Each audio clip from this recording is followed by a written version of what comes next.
ধরে এই যে নিয়ে এসে রেখেছি, নিয়ে এসে দেখো এদিকে সব ঢালছে।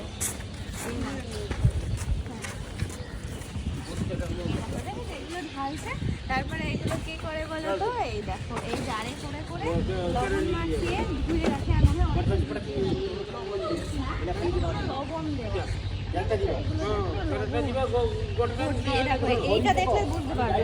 দেখো একটু নিচু করো, এই দেখো লবণ পুরো। এই হচ্ছে লবণ। তারপর এখান থেকে তুলে আবার কি করে দেখো দেখায়। এই দেখো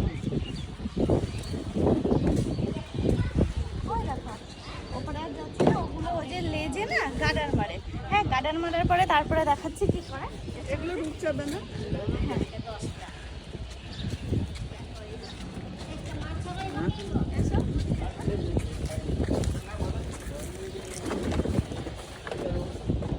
এই দেখো এইগুলো এইসব গার্ডার মারা হয়ে গেছে, এগুলো সব ঝোলাবে।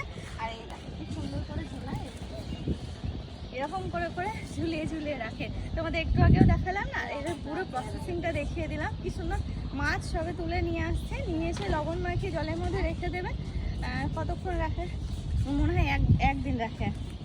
আচ্ছা, মাছ ওই লবণের মধ্যে একদিন রেখে দেয়? ও 2-3 ঘন্টা মতো রাখে ওরকম। তারপরে তুলে এই যে এরকম ভাবে সব শোকাতে দেয়। গাডার যেগুলো লম্বা এই মাছগুলো, সেগুলো গাডার মেরে এরকম ঝোলে, নয়তো এই যে এরকম ভাবে সব শোকাতে দেয়। বেশ ভালো লাগছে, পরিষ্কার পরিচ্ছন্ন ভাবে। দেখে মনে হচ্ছে যেন আরো কিছু নিয়ে যায় ওখান থেকে। এখন মনে হচ্ছে যে না, পুরো ফ্রেশ আছে। দেখো মাছ ধরে এই যে নিয়ে এসে রেখেছি, নিয়ে এসে দেখো এদিকে সব ঢালছে।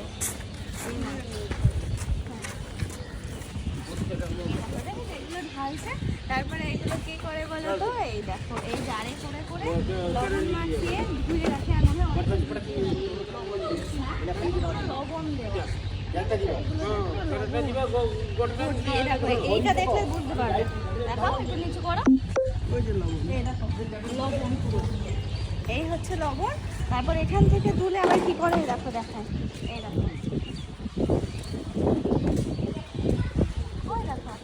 ওপরে আর যাচ্ছে না, ওগুলো ওই যে লেজে না গার্ডার মারে। হ্যাঁ, গার্ডার মারার পরে তারপরে দেখাচ্ছি কি করে। এগুলো ঢুকছে না। হ্যাঁ,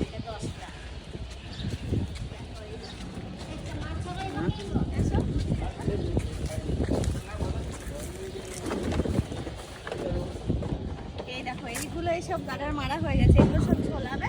আর এই দেখো খুব সুন্দর করে ঝোলায়, এরকম করে করে ঝুলিয়ে ঝুলিয়ে রাখে। তোমাদের একটু আগেও দেখালাম না।